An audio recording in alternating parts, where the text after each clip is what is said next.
Nancy Pelosi, crazy Nancy, said, we're going to impeach him. They didn't do inquiries. They went out and they voted because they had the votes. And as usual, everybody votes, for the Democrats. It's a little bit easier. They didn't have Mitt Romneys of the world. And that's really nice because now he's not running today, as you know. He just announced. I think that's great for the Republican Party, for the country, and for Utah. But that's going to be up to them whether or not they want to do it. I have no idea whether they will or not. We do have a lot of other things, but it's quite important. And they did it to me.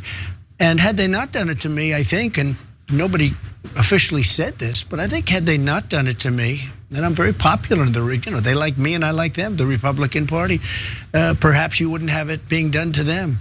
And this is going to happen with indictments too. They have fake indictments, and I think you're going to see that as time goes by. You're going to see Republicans, when they're in power, doing it. And it's a shame when that happens. I'm not in favor of that, but that's what's going to happen because that's human nature.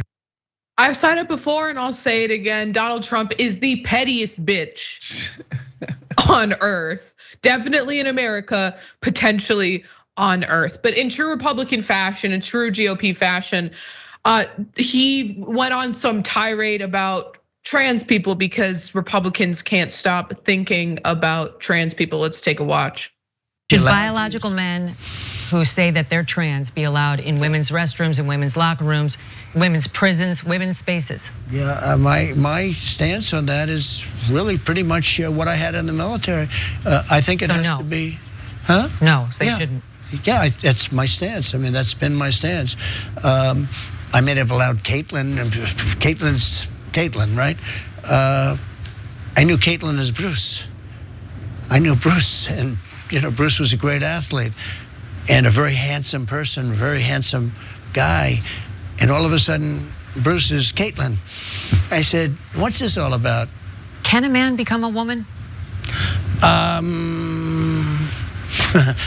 In my opinion, you have a man, you have a woman. I think part of it is birth. Can the man give birth? No, although they'll come up with some answer to that also someday. I heard just the other day, they have a way that now the man can give birth. No, I would say I'll continue my stance on that. I'll continue my stance on that, which is Caitlyn Jenner was very attractive before she transitioned. And then after she transitioned, my attraction to her suddenly made sense. Like, what was he even trying to say there? That he thinks that Caitlyn Jenner was hot before she transitioned to being a woman. What's telling about, what's like super interesting about that clip right there is he doesn't have a clear and strong stance on this. He's clearly not as dug in and virulently hateful as many people in the party. He didn't want to come out and just say, they're not people, they're not men, they're not, like he didn't want to he was hemming and hawing there. Like if you ask Donald Trump about the border, for instance, a topic that he's very strong on in his takes, he'd be like, we gotta close that thing down. We shouldn't be letting people in from Mexico. But like he will give you all of this stuff. They're taking our jobs, like he will go on and on and on about why he feels the way he feels about something like the border and immigration writ large, right? The way that he answered that question just shows you he's not part of the sort of orthodoxy and groupthink of the GOP right now, where he's just like, I mean, I don't know. I used to know Bruce Jenner, and now it's Caitlyn, and he's like, I guess I could make an exception for somebody that I knew personally, but like, I don't know. Right. That's what it felt like right there. I don't know. Because if that was Ron DeSantis, he would have jumped on the question and immediately started spewing his genocidal rhetoric about trans people. Goodness. Yeah. We would have needed a straitjacket for him. He would have lost his damn mind at the question.